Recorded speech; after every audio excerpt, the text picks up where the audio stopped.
So yan po mga kaibigan, ginagamitan na po natin ng telescope ang mga sea of clouds na yan kasi gusto ko po makita yung texture ng kaulapan, no?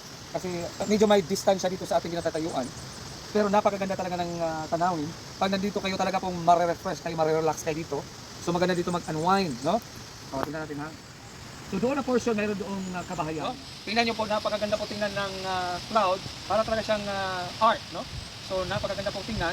So naririnig nyo po yung mga tunog ng agos ng tubig dahil marami pong falls dito. Mamaya papakita ko sa inyo yung falls mamaya doon sa itaas. Pero dito na sa pag ganitong oras, talaga makikita nyo yung sea of clouds dyan. Pero hindi siya ganun kadami or kakapal yung sea of clouds. Okay? So, may kami shoutout sa lahat po ng mga viewers. Ito po yung walang humpay na pagbibigay sa inyo ng mga magagandang tanawin dito po sa Pilipinas. So sa aking mga viewers sa ibang bansa all over the world, magandang araw po sa ating lahat. Maraming salamat and God bless us all.